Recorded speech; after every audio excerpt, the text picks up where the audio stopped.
Hello everyone, मैं हूं सायन और आज आप सभी लोगों को स्वागत है हमारे इलेक्ट्रोस्टैटिक्स के नेक्स्ट लेक्चर में। तो ऑलरेडी हमारे बैच में इलेक्ट्रोस्टैटिक्स का पहला लेक्चर आ चुका है, तो उसी टॉपिक में आगे बढ़ते हुए आज हम लोग शुरू करेंगे इलेक्ट्रोस्टैटिक्स का नेक्स्ट टॉपिक, जो कि है कूलम्ब्स लॉ। बहुत ही इंपॉर्टेंट टॉपिक है। कूलम्ब्स लॉ का एप्लीकेशन क्या है, ये क्या चीज़ है, पूरा चीज़ हम समझेंगे। फिर इसका बेस करके कुछ न्यूमेरिकल्स भी हम लोग ट्राई करेंगे। तो जल्दी से कॉपी और पेन निकाल लीजिए और हमारा साथ क्लास स्टार्ट कीजिए। तो सबसे पहले आज हम लोग पिछले क्लास में पढ़े थे चार्ज के बारे में, चार्ज के नेचर के बारे में, कैसे फोर्स एक्ट करता है, वेरियस चार्ज डेंसिटी के बारे में पता चला हम लोगों को। तो उसी टॉपिक में आगे बढ़ते हुए आज हम लोग पढ़ेंगे कि कूलम्ब्स लॉ क्या चीज़ है। तो सबसे पहले हेडिंग कीजिए कूलम्ब्स लॉ। कूलम्ब्स लॉ तो पहले समझिए, उसके बाद हम लोग स्टेटमेंट लिखेंगे। पहले समझिए, बहुत ही इंपॉर्टेंट एप्लीकेशन है। कूलम्ब्स लॉ बोला है अगर कोई भी दो चार्ज होता है, कोई भी दो चार्ज, कोई भी दो चार्ज है, यहाँ पर एक चार्ज Q1, यहाँ पर एक चार्ज Q2, इन दोनों के बीच में अगर सेपरेशन R है, तो बोला है अगर ये दोनों सेम चार्ज हुआ तो रिपेल करेगा, अगर अपोजिट चार्ज हुआ अट्रैक्ट करेगा। ठीक है, अगर सेम चार्ज हुआ तो रिपेल, अपोजिट चार्ज हुआ तो अट्रैक्ट, मतलब प्लस माइनस होगा तो अट्रैक्ट, प्लस प्लस या माइनस माइनस होगा तो रिपेल। ठीक है, अभी देखिए क्या होता है। कूलम्ब्स लॉ बोला है कि जो फोर्स ऑफ अट्रैक्शन या रिपल्सन है वो डायरेक्टली प्रोपोर्शनल होगा to the product of the charges. ठीक है, और इनवर्सली प्रोपोर्शनल होगा to the square of the distance separating them. उनका बीच में जो डिस्टेंस सेपरेट कर रहा है उसके स्क्वायर के साथ इनवर्सली प्रोपोर्शनल होता है। ठीक है, यह है कूलम्ब्स लॉ। अभी थोड़ा इसको और डिटेल्स में हम लोग समझेंगे इसको थोड़ा। ये तो मैंने आप लोगों को बता दिया स्टेटमेंट क्या कहता है। देखिए उसका इसका कंडीशन समझेंगे, इसका कैसे अप्लाई होता है, ये सब हम लोग देखेंगे। फिर इसका वेक्टर फॉर्म भी हम लोग देखेंगे। तो पहले इसका स्टेटमेंट लिख लीजिए। कूलम्ब्स लॉ का स्टेटमेंट कहता है, क्या कहता है statement? The force of attraction or repulsion between two point charges at rest is directly proportional to the product of the charges and inversely proportional to the square of the distance separating them। ये है पूरा Coulomb's law का statement. So the force of attraction और repulsion between two point charges at rest is directly proportional to the product of the charges and inversely proportional to the square of the distance separating them. ठीक है, यह Coulomb's law का statement. अब यहाँ पर हमें जोर देना पड़ेगा दो चीज के ऊपर। एक है पॉइंट चार्जेस और एट रेस्ट। ये दो बहुत ही इंपॉर्टेंट चीज़ है जो आगे हम लोग पढ़ेंगे। इसके कूलम्ब्स लॉ का कंडीशन क्या है, तो उसका पहले हम लोग थोड़ा इसका फॉर्मूला भी देख लेते हैं। तो अभी मैंने आप लोगों को बोला कि ये जो कूलम्ब्स लॉ है, अगर दो चार्ज के बीच में, अगर दो चार्ज Q1 है, दो चार्ज Q2 है, दोनों के बीच में अगर सेपरेशन है R, दोनों के बीच में सेपरेशन है R। अभी हम लोग देखेंगे सेपरेशन कहाँ से होता है, ये सब कुछ हम लोग देखेंगे। एक्चुअली सेपरेशन जो होता है दोनों चार्ज के एकदम सेंटर से होता है, या हम लोग उसको बोल सकेंगे सेंटर ऑफ मास से होता है। तो और ये दोनों चार्जेस पॉइंट चार्ज है। अभी पॉइंट चार्ज क्या है सब कुछ हम लोग जानेंगे। पहले इसका हम लोग स्टेटमेंट देख लेते हैं कि F proportional to product of the charges and inversely proportional to the square of the distance separating them. दोनों को कंबाइन करेंगे तो क्या होगा, ये proportional to Q1 Q2 by R square. अब ये प्रोपोर्शनल साइन हटेगा, कांस्टेंट लिखेंगे तो क्या होगा, F equals to K Q1 Q2 by R square. अभी K क्या है, इन सब चीज़ के बारे में जानना पड़ेगा। K कांस्टेंट है। अभी K का दो वैल्यू होता है। K का वैल्यू CGS में हम लोग 1 बोलेंगे और K का वैल्यू SI में होगा 1/4 पाई एप्सिलॉन नॉट। इसको 9 × 10⁹ SI यूनिट। अभी SI यूनिट क्यों लिख रहा हूँ, इसका यूनिट भी हम लोग एस्टेब्लिश करेंगे। यह है CGS यूनिट में। अभी देखेंगे क्या चीज़ है ये K, क्या चीज़ है, इसके बारे में हम लोग डिटेल्स में जानेंगे। पहले यहाँ तक आप लोग अगर लिखना चाहते हैं लिख लीजिए, स्क्रीनशॉट लेना चाहते हैं तो ले लीजिए। तो ये है पूरा कूलम्ब्स लॉ। ठीक है, अभी एप्सिलॉन नॉट क्या है, इन सब के बारे में हम लोग जानेंगे। ठीक है, पहले इसको आप लोग लिख लीजिए। ठीक है, हो गया कंप्लीटेड। अभी चलिए अभी थोड़ा इस कूलम्ब्स लॉ का पहले अच्छे से समझते हैं, फिर इसका कंडीशन भी देखेंगे सो कूलम्स लॉ का स्टेटमेंट क्या कहता है, देखिए कि CGS में कूलम्स लॉ होगा F equals to Q1 Q2 by R square. ये CGS में होगा क्योंकि हमारा क्या था, K का वैल्यू 1 होता है। एक्चुअली हम लोग यहाँ पे लिखेंगे 1/4 पाई एप्सिलॉन नॉट का वैल्यू CGS में 1 होता है, ठीक है, CGS में 1 होता है। और जब हम लोग लिखेंगे कि SI में क्या होता है, तो 1/4 pi epsilon naught Q1 Q2 by R square, ये है SI सिस्टम में। अभी एप्सिलॉन नॉट क्या है, सभी चीज़ हम लोग जानेंगे। अभी एक चीज़ देखिए, 1/4 पाई एप्सिलॉन नॉट का CGS में जो वैल्यू 1 होता है, SI में वैल्यू होता है 9 × 10⁹ SI में, ठीक है, SI में। अभी एक चीज़ देखिए, 1/4 पाई एप्सिलॉन नॉट का यूनिट क्या है, हम लोग यहाँ से निकाल पाएंगे कि 1/4 पाई एप्सिलॉन नॉट का मतलब क्या होता है बोलिए तो F multiplied by R square, cross multiplication होगा, डिवाइडेड बाई Q1 Q2, ये हम लोग कह सकते हैं। सो देखिए F multiplied by R square, तो इसका यूनिट क्या हो जाएगा, सो F का यूनिट है न्यूटन, R है metre, that is metre square, coulomb to the power -2, हम लोग इसको ऐसे लिख सकते हैं।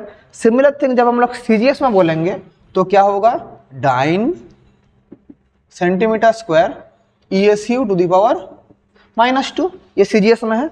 और बहुत सारे बच्चों को लगे सर एप्सिलॉन नॉट क्या है, सो एप्सिलॉन नॉट का मतलब है परमिटिविटी ऑफ वैक्यूम। इसका भी एक वैल्यू होता है जो कि 8.854 10⁻12 coulomb metre to the power -2 newton -1, ये इसका वैल्यू होता है। अभी यह है परमिटिविटी ऑफ वैक्यूम, या हम लोग इसको ये भी बोल सकते हैं वैक्यूम और एयर। अगर कोई भी अलग मीडियम हुआ, मतलब फॉर एनी अदर मीडियम हम लोग क्या लिख सकते हैं, फॉर एनी अदर मीडियम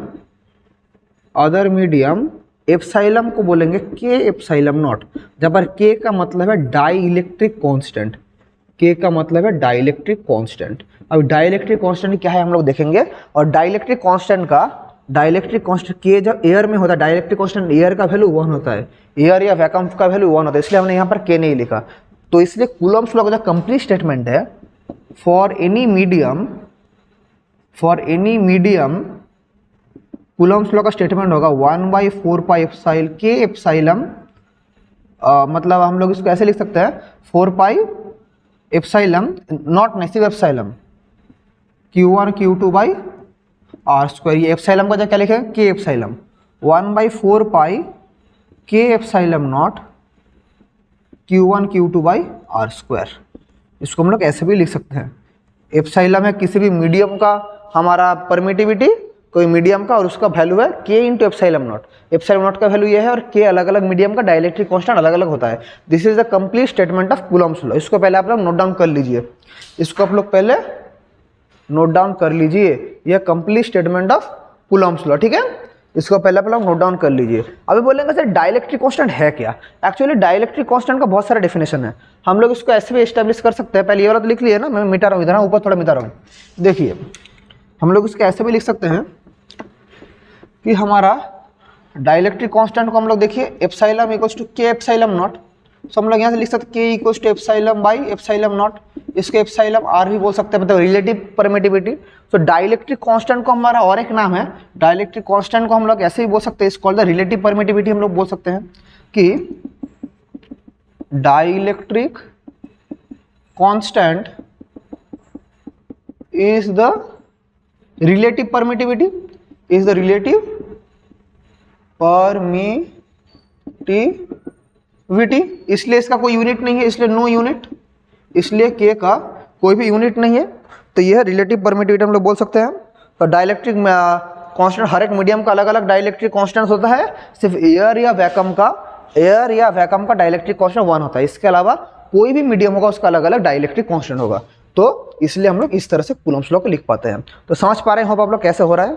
अभी देखिए ये जो फॉर्मूला है, हम लोग जो कूलम्स लॉ का फॉर्मूला लिख रहे हैं 1/4 पाई एप्सिलॉन नॉट या 1/4 पाई एप्सिलॉन, ये किसी पर्टिकुलर कंडीशन में वैलिड होता है, हमेशा वैलिड नहीं होता है। अब ये कंडीशन क्या क्या हम लोग देखेंगे, मतलब ये जो हमने लिखा Coulomb's law 1/4 pi epsilon Q1 Q2 by R square, ये फोर्स ऑफ अट्रैक्शन या रिपल्सन जो भी होता है ये किस किस चीज के ऊपर वैलिड होता है, पहले हम लोग इन सब चीजों को थोड़ा देख लेते हैं, कौन से कंडीशन में वैलिड होता है। सो देख लेते हैं। सो कंडीशंस, क्या क्या कंडीशंस में कूलम्ब लॉ वैलिड होता है। सबसे मोस्ट इंपॉर्टेंट कंडीशन है चार्जेस को किस में होना चाहिए, रेस्ट में होना चाहिए। Charges must B at rest, charges must B at rest. उसके बाद क्या है, only valid for point charges.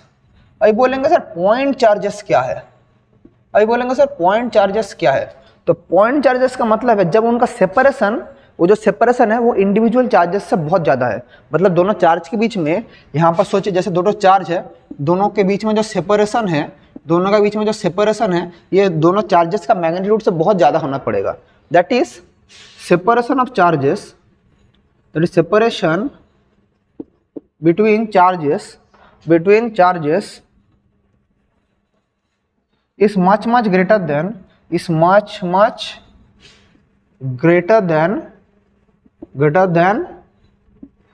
magnitude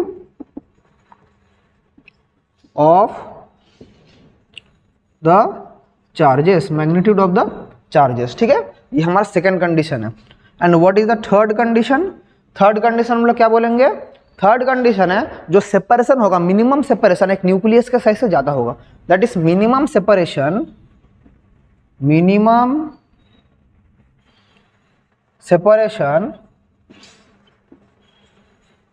between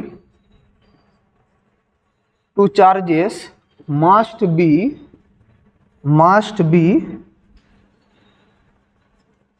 greater than 10⁻⁻15 metre, that is 1 fermi. और यही क्या होता है बोले तो न्यूक्लियस का साइज होता है। तो ये तीन कंडीशन को हमें ओबे करके चलना पड़ेगा जब भी हम लोग कूलम्ब्स लॉ पढ़ेंगे। ये तीन कंडीशन को हमें ओबे करके चलना पड़ेगा। देख लेते हैं कैमरा में ठीक से आ रहा है कि नहीं, मैं थोड़ा चेक कर लेता हूँ कैमरा में ठीक से आ रहा है कि नहीं। हाँ, कैमरा में एकदम बढ़िया से आ रहा है। तो चलिए देख लेते हैं कि सेपरेशन, ये है कूलम्ब्स लॉ का पूरा हमारा लॉजिक। अभी हम लोग देखेंगे कूलम्ब्स लॉ का, ये तो हमने नॉर्मल फॉर्म देखा, अगर इसको वेक्टर फॉर्म में देखते हैं तो कैसे होगा। तो Coulomb's law in vector form, Coulomb's law का अगर हम लोग अभी देखते हैं वेक्टर फॉर्म क्या है सर, तो उसको भी थोड़ा देख लेते हैं। कूलम्ब्स लॉ का वेक्टर फॉर्म, क्योंकि आपका दोनों ही इंपॉर्टेंट है कि आपका वेक्टर आप लोग क्लास 11 में सीख के आ चुके हैं, तो अभी से क्लास 12 में हर एक चीज जो भी सीखेंगे उसका वेक्टर फॉर्म भी हमें देखना पड़ेगा। तो कूलम्ब्स लॉ का क्या होगा,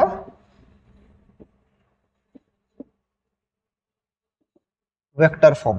अभी देखिए अगर हम लोग दोनों चार्ज का पोजीशन देखते हैं, एक चार्ज यहाँ है, एक चार्ज यहाँ है, Q1 Q2। यहाँ पर अगर हमारा ओरिजिन है, यहाँ पर अगर ओरिजिन है तो ये जो सेपरेशन इसको बोलेंगे R1, ये जो सेपरेशन इसको बोलेंगे R2, ये जो डिस्टेंस है इसको बोलेंगे R12, ये जो डिस्टेंस है इसको बोलेंगे R21। वेक्टर फॉर्म में हम लोग कैसे लिखते हैं, ये ओरिजिन है, ये पोजीशन A, इसको पोजीशन B बोले देते हैं, इसको बोलते हैं ओरिजिन, ठीक है, ये है हमारा ओरिजिन। अभी जब हम लोग दोनों के बीच में म्यूचुअली कूलम्ब्स लॉ एस्टेब्लिश करेंगे तो हम लोग लिख सकते हैं F इक्वल्स टू, अगर मैं F12 इसके लिए इसके ऊपर जो होता है इसको हम लोग बोल सकते हैं F12, इस तरफ बोल सकते हैं F21, इस तरफ F12, इस तरफ F21। तो F12 क्या होगा, 1/4 pi epsilon Q1 Q2 by R, क्या बोलिए तो R12 square into R12 cap. अभी हम सभी लोगों को पता है R12 cap equals to R12 vector by mod of R12, और R21 cap equals to R21 by mod of R21। हम लोग इसको ऐसे कह सकते हैं। तो इसको जब हम लोग एस्टेब्लिश करेंगे, मतलब इसका मॉड का होल स्क्वायर है ये वाला, तो इसको हम लोग ऐसे भी लिख सकते हैं 1/4 pi epsilon Q1 Q2 R12 whole cube R12 vector, और F21 क्या होगा 1/4 pi epsilon Q1 Q2 R21 whole square into R21 cap, या 1/4 pi epsilon Q1 Q2 R21 whole cube, R21 vector, इसको हम लोग ऐसे भी लिख सकते हैं, ये वाला हम लोग ऐसे भी लिख सकते हैं। और हम लोग को ये भी पता है, क्या पता है हम लोगों को, R12 equals to minus of R21, तो यहाँ से क्लियरली हम लिख सकते हैं F12 equals to minus F21। This is the vector form of Coulomb's law. Coulomb's law का हमने वेक्टर फॉर्म भी देख लिया है, ठीक है। तो ऐसे हम लोग कूलम्ब्स लॉ का वेक्टर फॉर्म देख पाते हैं, ठीक है। इसको आप लोग नोट डाउन कर लीजिए। इसके बाद हम लोग कुछ न्यूमेरिकल्स करेंगे बेस्ड ऑन कूलम्ब्स लॉ, ठीक है। पहले इसको आप लोग कर लीजिए, उसके बाद कूलम्ब्स लॉ को बेस करके हम लोग कुछ न्यूमेरिकल्स करेंगे, ठीक है। पहले इसको नोट डाउन कर लीजिए, मैं स्क्रीन से हट जाता हूँ। ओके डन, तो ठीक है, चलिए हम लोग आगे बढ़ते हैं। अभी कूलम्ब्स लॉ का बेस्ड करके कुछ न्यूमेरिकल्स करते हैं। तो एक सिंपल न्यूमेरिकल से स्टार्ट करते हैं, चलिए इजी क्वेश्चन से, आप लोगों का कॉन्सेप्ट क्लियर होगा। उसके बाद मैं कुछ न्यूमेरिकल्स नोट करके भी लाया हूँ आप लोगों के लिए, फिर वो करेंगे। पहले कुछ सिंपल न्यूमेरिकल्स कर लेते हैं। चलिए, अगर आप लोगों को मैं बोलूँ एक क्वेश्चन, दो तो चार्जेस है, दो तो चार्ज है, एक है सोचिए प्लस 100 ESU, एक है प्लस 50 ESU। इन दोनों के बीच में सेपरेशन बोल दीजिए 50 सेंटीमीटर है। तो इनके बीच में फोर्स ऑफ रिपल्सन, दोनों सेम चार्जेस है, सेम चार्जेस मतलब रिपल्सन होगा, तो क्या होगा। तो सबसे पहले देखिए, ये जो फोर्स करेगा, इसके लिए जो फोर्स होगा, ये फोर्स इधर होगा। अगर मैं ए भी बोलूँ, ये भी इस तरफ है और इस तरफ क्या है F2, इस तरफ का फोर्स इस तरफ है, इसलिए दोनों अपोजिट साइड से आ रहे हैं, इसलिए रिपल्सन फोर्स कैरी करेगा क्योंकि प्लस है। हम लोग को ऑलरेडी लास्ट क्लास में हम लोग देखे थे कि प्लस मतलब यहाँ पर लाइन निकलता है, माइनस मतलब आके घुसता है, ठीक है। तो यहाँ पर ये हमें समझना पड़ेगा। तो सबसे पहले इनका बीच में जब फोर्स ऑफ रिपल्सन होगा, तो ये क्या फोर्स होगा, हम लोग देख के बोल सकते हैं फोर्स ऑफ रिपल्सन होगा। सो फोर्स ऑफ रिपल्सन क्या होगा, according to Coulomb's law, force of repulsion क्या होगा, F equals to 1/4 pi epsilon Q1 Q2 by R²। अभी देखिए सब कुछ सीरीज में है, ESU लिखा है, तो इसका वैल्यू 1 हो जाएगा, इसका value multiplied by Q1 Q2 क्या होगा 100 मल्टीप्लाइड बाई 50, सेपरेशन क्या है 50 सेंटीमीटर, तो 50 इंटू 50 हम लोग लिख सकते हैं, 50 स्क्वायर है, तो 50 कट गया 2। सो क्या हो गया, दोनों का सेपरेशन 2 डाइन हो गया। सो पहला जो फोर्स ऑफ रिपल्सन है वो कितना हो गया 2 डाइन। अगर हम लोग नेक्स्ट क्वेश्चन करते हैं, अगर सेम क्वेश्चन को मैं अगर अपोजिट चार्जेस करूँ, मतलब यहाँ पर -100, यहाँ पर +50, सो क्या होगा देखिए, और दोनों के बीच सेपरेशन 50 सेंटीमीटर है, तो आंसर सेम ही होगा, लेकिन यहाँ पर क्या हो जाएगा, फोर्स ऑफ अट्रैक्शन होगा। ये वाला 100 ESU माइनस, तो यहाँ पर सिर्फ हो जाएगा फोर्स ऑफ अट्रैक्शन और कुछ नहीं, ये हो जाएगा फोर्स ऑफ अट्रैक्शन, ठीक है। फोर्स ऑफ अट्रैक्शन क्या होगा, 1 multiplied by Q1 Q2 that is 50 multiplied by 100 divided by 50 square, 50 into 50 that is 2 dyne ही होगा, लेकिन आंसर क्या होगा बोलिए तो अट्रैक्शन फोर्स, रिपल्सन नहीं। तो आपका जो MCQ का पैटर्न आएगा ना, कैसा टाइप का क्वेश्चन आएगा बोलिए तो, आपको तो 4 ऑप्शन दे देगा, दोनों ऑप्शन दे देगा, एक होगा अट्रैक्टिव, होगा रिपल्सिव, और बाकी 2 अलग वैल्यू दे देगा। तो वहां से आप लोग को जो टोटल लॉजिक के साथ आप लोग करना पड़ेगा, सिर्फ 2 निकालने से नहीं होगा, अट्रैक्टिव है या रिपल्सिव है ये भी आप लोग को निकालना पड़ेगा। समझ पा रहे हैं, यही चीज़ आप लोग को समझना पड़ेगा। तो ये कुछ बेसिक क्वेश्चन था, मैं आप लोगों के लिए कुछ क्वेश्चन लिख के भी लाया हूँ, पहले इन क्वेश्चन को कर लेते हैं। चलिए मैं इसको मिटा के क्वेश्चन लिखता हूँ। चलिए अभी थोड़ा इंपॉर्टेंट क्वेश्चन करते हैं। क्वेश्चन नंबर 3 क्या बोला है, 2 equal point charges, 2 equal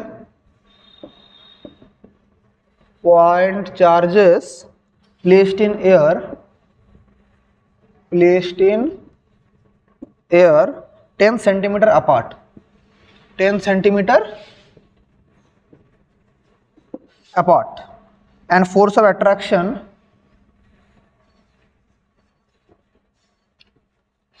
of attraction between them is 50 mg weight, milligram weight. Determine magnitude of the charges. ये भी अच्छा क्वेश्चन है, determine magnitude of charges, magnitude of charges, ये आपका क्वेश्चन है। क्वेश्चन में क्या बोला है, दो चार्ज का बीच में सेपरेशन बोला है, दोनों का बीच में फोर्स बोला है, वहां से हमें क्या निकालना है, वहां से हमें निकालना है एक एक चार्जेस का मैग्नीट्यूड क्या है। तो एक चीज देखिए, सेपरेशन क्या बोला है दोनों चार्जेस के बीच में, 10 सेंटीमीटर, और दोनों चार्ज बोला है इक्वल है, so Q1 equals to Q2 equals to Q हम लोग बोल दे रहे हैं, इसको हम लोग बोल दे रहे हैं। अभी दोनों का बीच में जो फोर्स है, फोर्स कितना बोले 50 मिलीग्राम वेट, इसका मतलब ही है 5 ग्राम वेट, 5 ग्राम वेट। अभी हम सभी लोगों को पता है, क्या पता है हम सभी लोगों को कि 1 gram weight equals to 980 dyne, तो हम लोग लिख सकते हैं 5 मल्टीप्लाइड बाई 980 डाइन, हम लोग ऐसे लिख सकते हैं, नो प्रॉब्लम। अभी देखिए हम लोग को पता है कूलम्ब्स लॉ से F equals to K Q1 Q2 by R square. अभी देखिए सब कुछ हमारा किस में CGS में है, तो K का वैल्यू क्या हो जाएगा यहाँ पर 1 हो जाएगा, तो यहाँ से मुझे Q1 Q2 चाहिए, दोनों तो सेम है, तो मैं Q square by R square लिख सकता हूँ। सो Q क्या होगा F multiplied by R square, ये होगा Q स्क्वायर, तो F क्या होगा, F का मतलब है 5 मल्टीप्लाइड बाई 980, R क्या होगा, R है 10 सेंटीमीटर, भी 10 का होल स्क्वायर दैट इज 100, ये वाला आ रहा है। अभी देखिए 5 मल्टीप्लाई बाई 980 क्या होगा, 5 8 44, 5 9 45, 4900 मल्टीप्लाइड बाई 100, यह है Q स्क्वायर।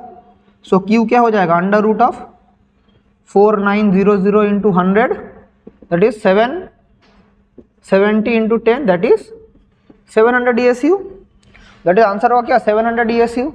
सो हमारा चार्ज क्या हो गया, आंसर है 700 DSU, हमारा क्या है रिक्वायर्ड चार्ज है, यही हमारा रिक्वायर्ड आंसर है। तो चलिए आगे बढ़ते हैं। सो ये हमारा पहला आंसर हो चुका है। अभी हम लोग नेक्स्ट क्वेश्चन, इसको लिखना है तो लिख लीजिए, वेरी इजी क्वेश्चन था। 4900 का अंडर रूट क्या होता है 70, 100 का रूट क्या होता है 10, मल्टीप्लाई करते 10 70 700 DSU आ चुका है, इसको जल्दी लिख लीजिए। अभी हम लोग नेक्स्ट क्वेश्चन करेंगे, क्वेश्चन नंबर 4 हो गया, ठीक है, मैं इसको मिटा रहा हूँ। हाँ नेक्स्ट क्वेश्चन कर लेते हैं, क्या बोला है देखिए, क्वेश्चन नंबर 2, सॉरी 2 नहीं, क्वेश्चन नंबर 4 होगा, 3 हुआ 4। Ratio of charges is 2:3, ratio of 2 charges is 2:3 and distance of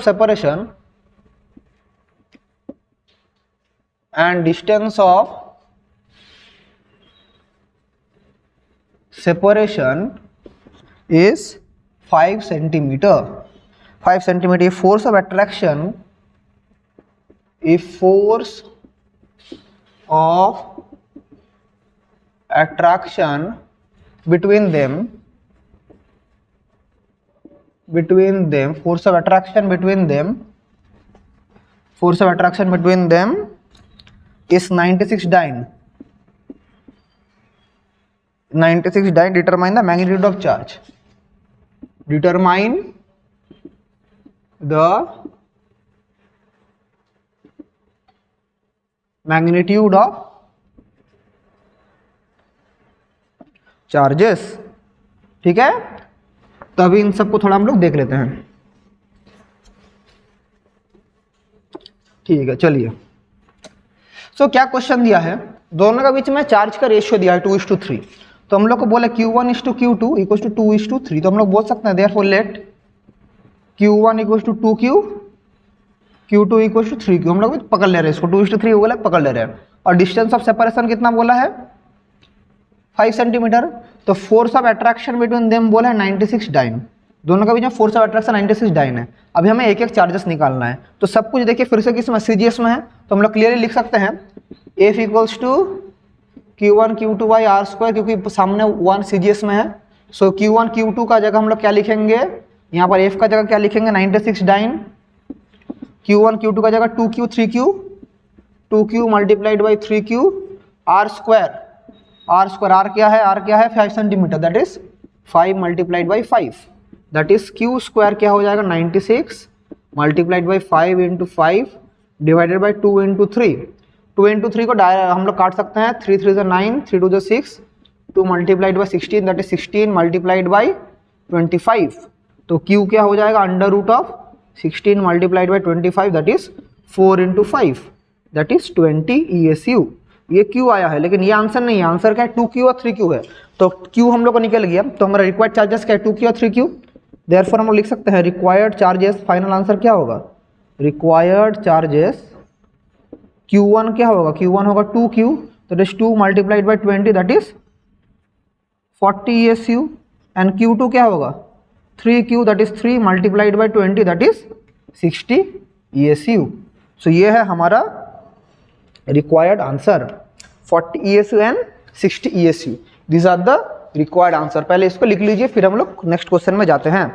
चलिए हम लोग नेक्स्ट क्वेश्चन जाते हैं, इसको पहले नोट डाउन कर लीजिए।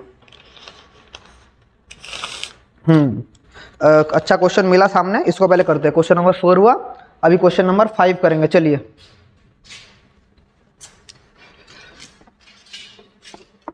क्या बोला है देखिए क्वेश्चन नंबर 5 बोला है कि ऐसा टाइप का एक फिगर दिया है, यहाँ पर बोला है 500 ESU 50 ESU सॉरी 50 ESU है, यहाँ पर 250 ESU है, यहाँ पर है -300 ESU, ठीक है। और 3 पॉइंट बोला है Q P R। ये बोला है ये डिस्टेंस है 50 सेंटीमीटर, ये डिस्टेंस कितना है, ये डिस्टेंस है 10 सेंटीमीटर। क्वेश्चन है what is the force on P, what is force on P, ये क्वेश्चन है। तो P पॉइंट में ये 500 और 300 ESU के लिए रिजल्टेंट फोर्स क्या है। बहुत ही अच्छा क्वेश्चन है। देखिए इसको कैसे करेंगे, पूरा कूलम्ब्स लॉ का कॉन्सेप्ट क्लियर हो जाएगा। देखिए पहले इसको करने से पहले हमको देखना पड़ेगा कौन से फोर्स का डायरेक्शन कौन सा तरफ है, कि ऐड होगा या सब्ट्रैक्ट होगा।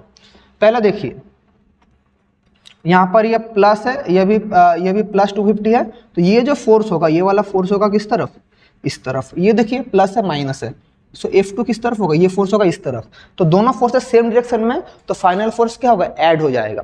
तो सबसे पहले हम लोग लिखेंगे force on P due to Q, इसको हम लिखेंगे F1।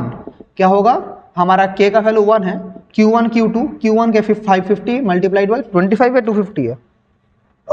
सॉरी यहाँ पर हमारा 500 ESU होता, यहाँ पर 250 ESU, ठीक है। सो 500 multiplied by 250 divided by separation कितने 50, दैट इज 50 मतलब 50 का स्क्वायर ये होगा। सो काटेंगे तो क्या होगा 50 इंटू 10 0 0 कट गया, 5 इंटू 5 25 50 दैट इज 50 डाइन। लेकिन किस तरफ होगा, along, बोलिए किस तरफ, इस तरफ QP, along QP। सो F1 मेरा इतना आया। अभी सिमिलरली अगर मैं ये वाला करूं, force on P due to R, force on P due to R 1, ये वाला क्या होगा, दोनों का सेपरेशन 10 है और ये 250 है, 300 है। तो 250 multiplied by 300, R square, R क्या 10, दैट इज 10 मल्टीप्लाइड बाई 10। तो यहाँ पर एक 0 गया, यहाँ पर एक 0 गया, तो 3 इंटू 5 का क्या होगा, 3 5 तो 15, 1 3 2 6 और 7 750 डाइन, ठीक है 750 डाइन।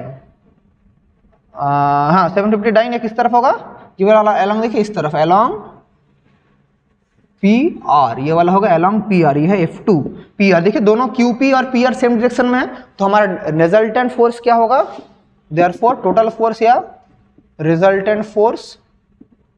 रिजल्टेंट फोर्स क्या होगा बोलिए तो, सिंपल दोनों को हम लोग ऐड कर देंगे, F1 प्लस F2। F क्या होगा, F1 plus F2, that is F1 का वैल्यू क्या 50 प्लस ये वाला क्या होगा 750, दैट इज 800 डाइन। सो ये है हमारा रिक्वायर्ड फोर्स। तो सेम क्वेश्चन अगर मैं यहाँ पर चार्ज को प्लस कर दूं तो क्या होता है, देखिए सेम क्वेश्चन करेंगे लेकिन मैं रिवर्स कर दे रहा हूँ। तो क्या होगा, देखिए पहले इसको नोट डाउन कीजिए, और भी क्वेश्चन है, पहले इसको देखिए, इसका हम लोग दूसरा क्वेश्चन करेंगे। देखते हैं क्लास कितना मिनट का हुआ है, पहले देख लेते हैं। वो ठीक है, अभी भी बहुत टाइम है, थोड़ा कर लेते हैं क्वेश्चन। ये वाला लिख लिए। अभी देखिए सेम क्वेश्चन मैं सिर्फ इसको चेंज कर दे रहा हूँ, मतलब -300 को मैं +300 कर दे रहा हूँ, इसको क्वेश्चन नंबर 6 बोल दे रहा हूँ, ठीक है, क्वेश्चन नंबर 6 बोल दे रहा हूँ।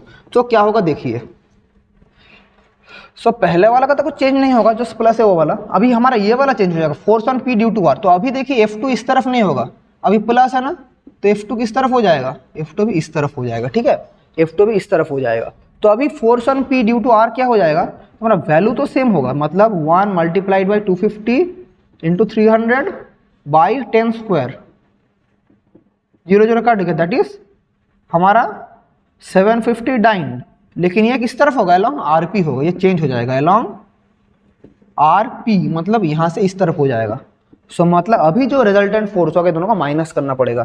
तो यहाँ पर अगर हम लोग रिजल्टेंट फोर्स के बारे में बोलेंगे, resultant force F equals to F1 हमारा जो होगा F2 minus F1 that is 750 minus कितना है -50 दैट इज 700 डाइन, ये किस तरफ होगा अलोंग RP। तो फाइनल आंसर हमारा ये होगा 700 डाइन अलोंग RP, और पिछले वाला क्या था 800 डाइन अलोंग PR। ठीक है, तो ये है कुछ हमारा बेसिक चीज़ें जो हमें समझना पड़ेगा। तो चलिए एक दूसरा टाइप का क्वेश्चन करते हैं, क्वेश्चन नंबर 7। चलिए अलग अलग टाइप का क्वेश्चन कर लेते हैं, मतलब कूलम्स लॉ का फुल कॉन्सेप्ट आप लोग को आज समझा के मैं जाऊंगा।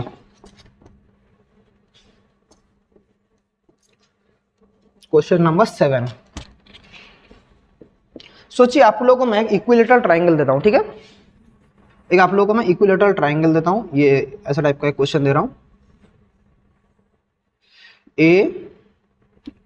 ABC।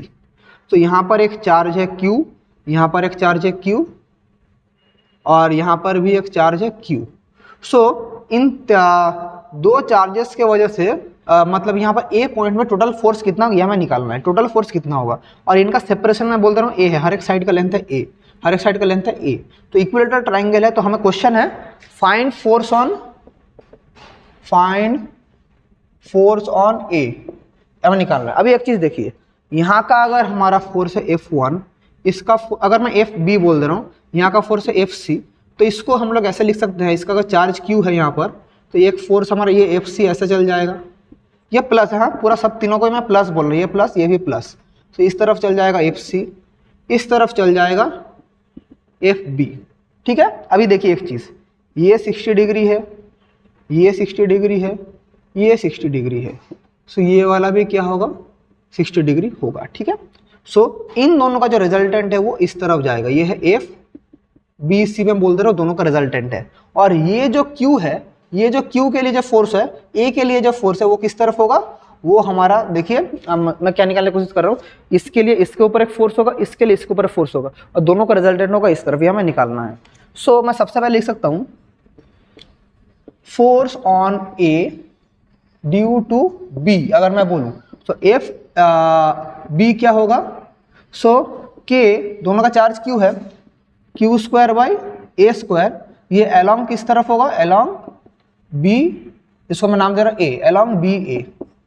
Similarly force on A due to C, so क्या होगा FC K Q square by A square, ये किस तरफ होगा, अलोंग CA, अलोंग CA। ठीक है, अभी देखिए दोनों का रिजल्टेंट निकालना पड़ेगा, दोनों का जो एंगल कितना 60 डिग्री।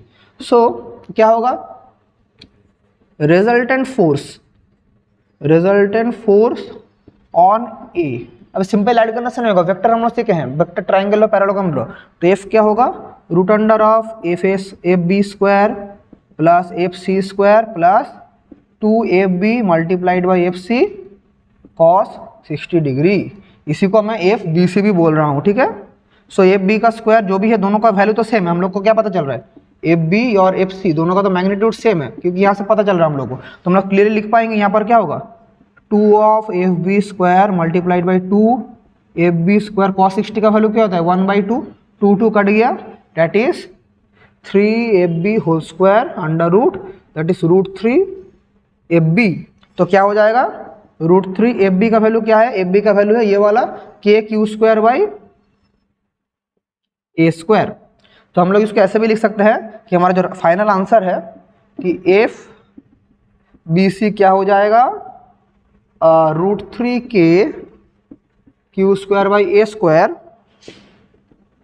ये किस तरफ है बोलिए, तो इसको एक पॉइंट दे दीजिए, A से लेके इसको D बोल दीजिए, अलोंग AD, इसको मैं बोल सकता हूँ अलोंग AD। तो ये है हमारा रिक्वायर्ड आंसर, समझ पा रहे हैं, ऐसे करके हम लोग किसी भी क्वेश्चन को कर सकते हैं। इसको नोट डाउन करना चाहते हैं तो नोट डाउन कर लीजिए। एक और क्वेश्चन करते हैं, चलिए। बोलेंगे सर इतना क्वेश्चन क्यों करा रहे हैं, आपका MCQ पैटर्न का क्वेश्चन होगा बच्चा, तो इसलिए ज़्यादा से ज़्यादा क्वेश्चन आप लोग को प्रैक्टिस करना पड़ेगा। व्हाट इज कूलम्ब्स लॉ ये नहीं आएगा, उसको अप्लाई कैसे करेंगे ये वाला आप लोग के लिए जरूरी है। ठीक है, चलिए और एक क्वेश्चन करते हैं। चलिए जब ये वाला कर रहे हैं, ऐसा फिगर का एक क्वेश्चन करेंगे, क्वेश्चन नंबर 8। चलिए देख लेते हैं क्या दिया है।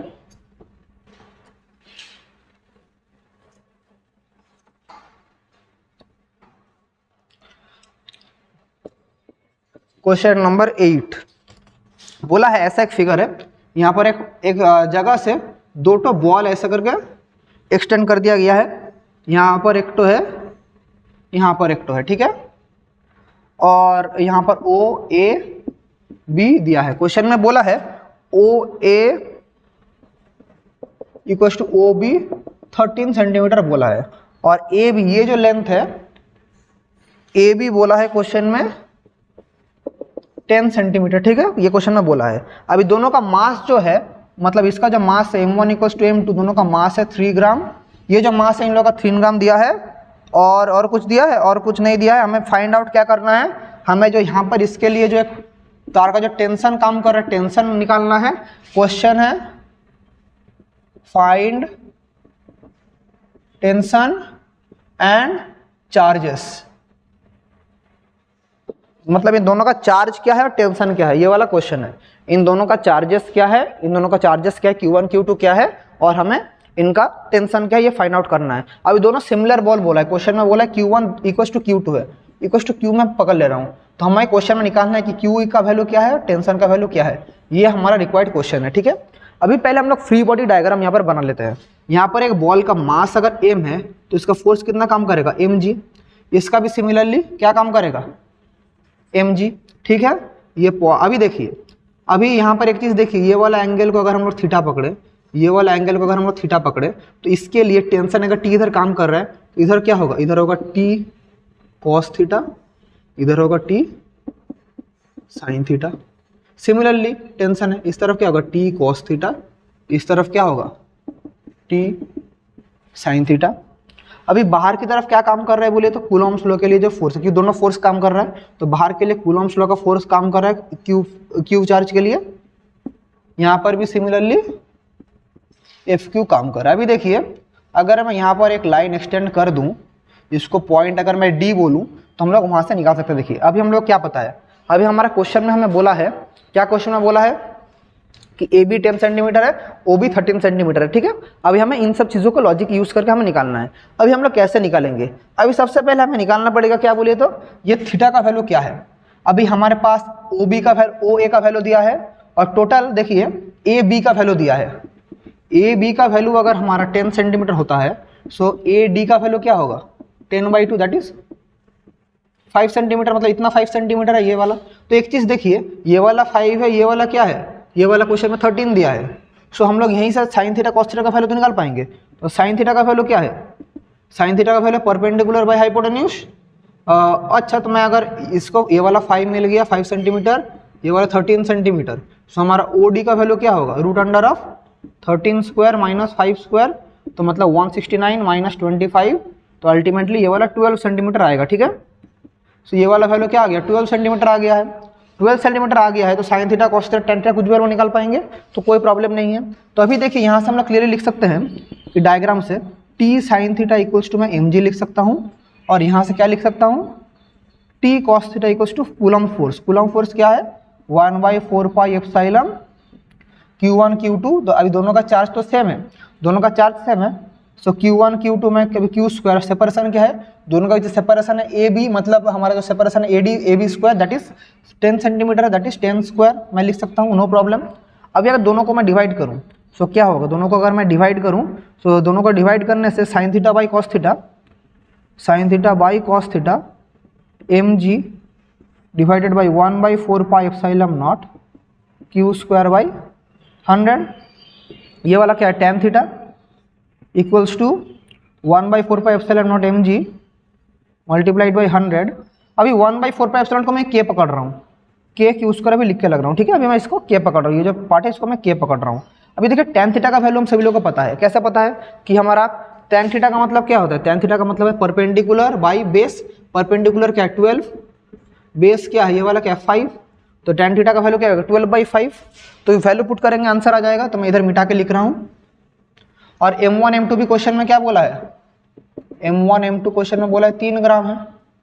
तो इसको मैं अगर यहाँ पर लिखूँ tan थीटा का वैल्यू क्या होगा, tan थीटा का वैल्यू होगा 12/5 इक्वल्स टू एम का वैल्यू क्या है 3 ग्राम, जी का वैल्यू को अभी मैं 10 पकड़ रहा हूँ, जी का वैल्यू को मैं 10 पकड़ रहा हूँ, जी का वैल्यू को मैं 10 मीटर पर सेकेंड स्क्वायर पकड़ रहा हूँ, और यहाँ पर क्या है इंटू 100 डिवाइडेड बाई के क्यू स्क्वायर। ठीक है, अभी देखिए सॉल्व करने से क्यू का वैल्यू आ जाएगा।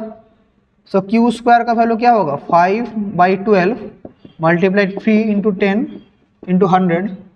एक के था, के का वैल्यू हम लिख सकते हैं 9 मल्टीप्लाइड बाई 10⁹ मैं लिख सकता हूँ इसको ऐसे। अभी देखिए 3 इंटू 4 = 12, 3 4 = 12। अभी इसको और क्या किससे काटेंगे, किसी से कटेगा नहीं। अभी इसको मैं ऐसे लिख दे रहा हूँ। एक चीज़ आप लोग कर सकते हैं, चीज़ें इजी हो जाएगा अगर आप लोग इन सब चीज़ को अगर सीजीएस में करते हैं। के का वैल्यू 1 पकड़ लेते हैं, क्योंकि सभी तो सेंटीमीटर में दिया है, तो के का वैल्यू मैं 1 पकड़ ले रहा हूँ, के का वैल्यू 1 पकड़ ले रहा हूँ, के का वैल्यू 1 पकड़ ले रहा हूँ सीजीएस में। जब इसका वैल्यू 1 पकड़ूंगा तो जो जी का वैल्यू है, जी का वैल्यू मुझे लेना पड़ेगा सीजीएस में, दैट इज 1000 सेंटीमीटर पर सेकेंड स्क्वायर, इसको मैं ऐसे लेना पड़ेगा। तो ये जो मैंने 10 लिखा है, 10 का जब क्या लिखना पड़ेगा 1000, और ये जो 100 है 100 को एज इट इज लिख देना पड़ेगा। ठीक है, सो कट गया। सो अभी अल्टीमेटली क्या पड़ा रह रहा है हमारे पास 5/4 मल्टीप्लाइड बाई 1 2 3 4 5 10⁵, ये क्यू स्क्वायर है। सो क्यू का वैल्यू क्या हो जाएगा अंडर रूट ऑफ ये वाला 5/4 इंटू 10⁵, दैट इज 10 स्क्वायर बाहर आ जाएगा by 2 multiplied by 5 into 10। So ultimately क्या हो जाएगा 100/2 का मतलब क्या है 50 ESU। ये वाला हमारा चार्ज हो गया 50 ESU चार्ज हो गया। अभी और एक चीज़ निकालना है, टेंशन निकालना है। तो ये जो चार्ज का वैल्यू है हम लोग कहीं पर भी बिठा के हम लोग को टेंशन मिल जाएगा। हम लोग को यहाँ से T sin theta equals to mg से डायरेक्ट हम लोग को टेंशन मिल जाएगा, तो उस फॉर्मूला से। तो देखिए कैसे करेंगे। अभी देखिए T sin theta equals to mg, तो T इक्वल्स टू क्या है mg बाई साइन थीटा। अभी m का वैल्यू क्या है 3 ग्राम, ये वाला g का वैल्यू क्या है 1000। अभी साइन थीटा का वैल्यू क्या होगा perpendicular by hypotenuse, that is 12/13, तो इंटू 13 मल्टीप्लाई कर देंगे। तो 3 4 = 12, 4 इंटू 25, 250 ये वाला होता है। सो टेंशन क्या हो जाएगा 250 मल्टीप्लाई बाई 13 कर देना, जो भी आंसर आएगा किस में आएगा डाइन में आएगा। ठीक है, this is the required answer. तो ऐसा करके हम लोग कूलम्ब्स लॉ का कोई भी न्यूमेरिकल्स कर सकते हैं। ठीक है, हम लोग और आज न्यूमेरिकल्स नहीं करेंगे, बहुत सारा आप लोग करा चुका हूँ ऑलरेडी। आपका दिमाग हैंग करना शुरू हो चुका है, समझ पा रहा हूँ। ये क्वेश्चन बहुत इंपॉर्टेंट है, ये टाइप का क्वेश्चन अगर आ गया तो एग्जाम में दिमाग खराब हो जाएगा, इसलिए मैंने ऐसे टाइप का क्वेश्चन करा लिया। इसको अच्छे से नोट डाउन कर लीजिए। क्लास कितना लंबा हुआ देख लेते हैं। ओह सिर्फ 40 मिनट्स का क्लास हुआ है। ठीक है, नो प्रॉब्लम। ठीक है, 40 मिनट का क्लास हुआ है आप लोग के लिए, ऐसा कुछ है नहीं। मैं पिछले साल जो क्लास रहता है घंटा का 1 घंटा 1.5 घंटा का भी क्लास लिया हूँ मैं। ठीक है, अभी स्टार्टिंग में इसलिए ज़्यादा बड़ा क्लास में नहीं ले रहा हूँ। ठीक है, यहीं तक आज का क्लास रखते हैं। तो कैसा लगा आज का क्लास कमेंट करके ऑब्वियसली बोलना। आप सभी का कमेंट्स के लिए मैं वेट करूंगा। इसी के साथ आज सभी लोगों से मैं विदा लेता हूँ। Wishing you all the very best and thank you.